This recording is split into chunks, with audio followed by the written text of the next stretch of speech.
Okay, so we're going to have a think about what happens when waves hit a barrier. We get reflection, we get energy bouncing off, waves being reflected. And this, if we take the case of light waves, happens in a particular fashion. So I'm going to imagine I've got a mirror here. We symbolise the mirror with a dotted line, little hash lines like that, at the back of the mirror, a smooth front. And I'm going to fire a light wave in, and this is the direction that my waves are travelling in. So we have a ray coming in like that, hitting the mirror, and it's going to bounce off. And you can probably guess what direction it's going to come off in. It's going to come off like this. And if we measure those angles, the way we measure them is by constructing a line out here, which we call the normal line. Then you can see that the angles are, well, it has reflected around the normal. So this angle here on the incoming ray we call the angle of incidence, and we call the angle down here the angle of reflection.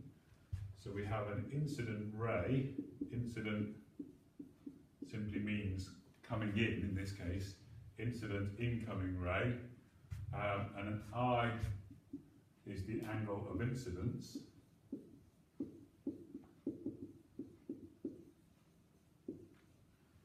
Notice, as I say, that we've measured that angle between the ray and the normal. The normal is the line coming out at right angles to the surface.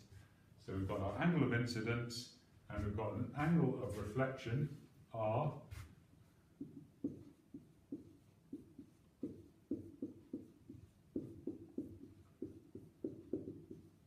And the relationship between those gives us the simplest law in the whole of physics. I equals R. The incoming angle is the same as the reflected angle. And really all we need to remember at this point is that those angles are measured against the normal, where the normal is a line sticking out of the surface of the mirror. Now that's a simple enough rule, but it has some quite impressive consequences, and we can use it to explain the way in which mirrors work to form images. There's something quite weird and wonderful about mirrors, the way that the image is sort of there but not there. The word we use for it is it's a virtual image. And what we mean by that is that you can't actually get the image in a mirror to form on a screen. If you took a pinhole camera or a lens with a piece of paper and you hold the piece of paper, the lens in front of it, you can actually focus an image of the classroom or wherever you are onto the screen, and we call that a real image. It's really there, there's real light rays hitting the screen. But with a mirror, if you put a piece of paper behind a mirror, nothing. So in a certain sense the image is there, our brain is telling us the image is there, but it's not real, it's not really there. There are no real light rays behind the mirror coming from that spot behind the mirror into our eyes. So keep that in mind. The word we use here is it's what we call a virtual image, a bit like virtual reality. It seems to be real, but it isn't.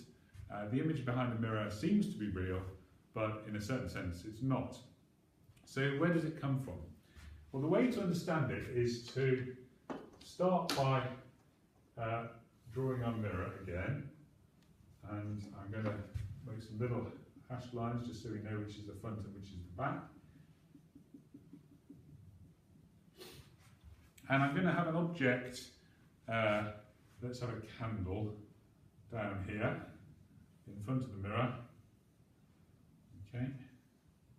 And we already know, I guess, more or less what's going to happen. We're going to get an image of that behind the mirror. And it turns out that the image behind the mirror has got certain properties. The first thing is it's the same size as the object. You might find that a little hard to believe, but try putting your hand on the mirror and you'll see that the reflected hand is the same size. Obviously, as you move your hand away, it starts to look smaller, but put it right against the mirror and you can tell that it has the same size. It's also, the image behind the mirror is as far behind the mirror as the object is in front. So I'm going to check with my ruler. I've drawn my candle 65 centimetres in front, so I'm going to draw one 65, sorry, not 65, 35 in front. I'm going to have one 35 behind. You notice as well that mirrors don't turn things upside down, at least not unless you stand on the mirror. In normal mirror, the image is the same way up as the object, but something has changed, and that is that it's flipped around left to right. I've drawn a fairly symmetrical looking candle, so you can't really see that, but again, hold up your left hand in front of the mirror and it looks like your right hand. The left side of your body gets turned around and looks like the right side. So the image is what we call laterally inverted. It's been turned around left to right in a normal mirror if the mirror is in front of you. So how do we produce an image like this? Well, it's all done by means of light rays coming from the object and hitting the mirror and bouncing off. Okay, so I'm going to draw a light ray there. And we know what the rule is. The rule is that if I draw in a normal line here, that's my normal, then the angle of incidence there has got to be the same as the angle of reflection.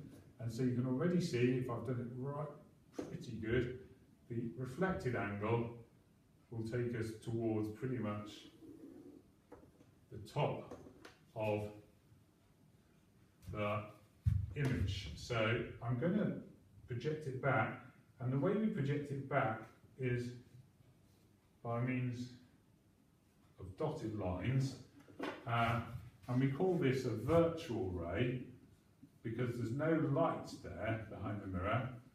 If you put your screen behind, you wouldn't detect any light, but it looks to us, if this is my eye up here, imagine a great big blown up eye looking here, your brain works on the principle that light travels in straight lines. So the light comes into my eye in this direction, and my brain says it must have come from somewhere down here, and that's why we start to think that the image is somewhere down there.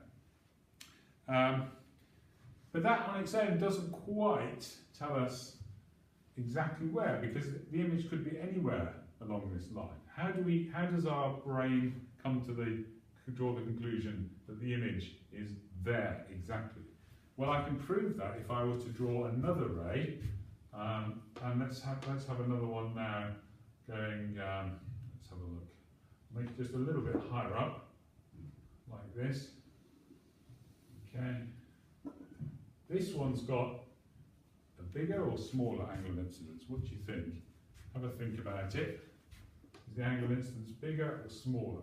Well, it's got a bit higher up. You can see that that angle there is a little bit bigger than that one. So I'd have to draw a slightly bigger reflected angle. And if I did it, I'm going to cheat a little bit to make sure it works. It's going to come out like that. And then my eye is going to tell my brain that it came from just there. Okay? So what's happening is these light rays are the real ones, these ones here. These are the ones that are really going into your eye. And those light rays, when they're received by the eye, the brain interprets them as having come from here. And if I wanted to fill my picture up a bit more, I could draw light rays coming from the bottom, and the eye would work out, the brain would work out that they must have come from the base of the object. So using this very simple principle, the law of reflection, that angle of incidence equals angle of reflection, we can work out exactly why a plane mirror, a smooth flat mirror, gives us an image which is inside the mirror, behind the mirror, and an equal amount of distance behind as the object is in front. What I suggest you do now, at the end of this little video, is get yourself a piece of paper, draw yourself an object and a mirror, and practice drawing out some rays. You might like to use a protractor and measure them very precisely, or you could just do it like I've done and try and work out why it is that the rays seem to come from behind the mirror.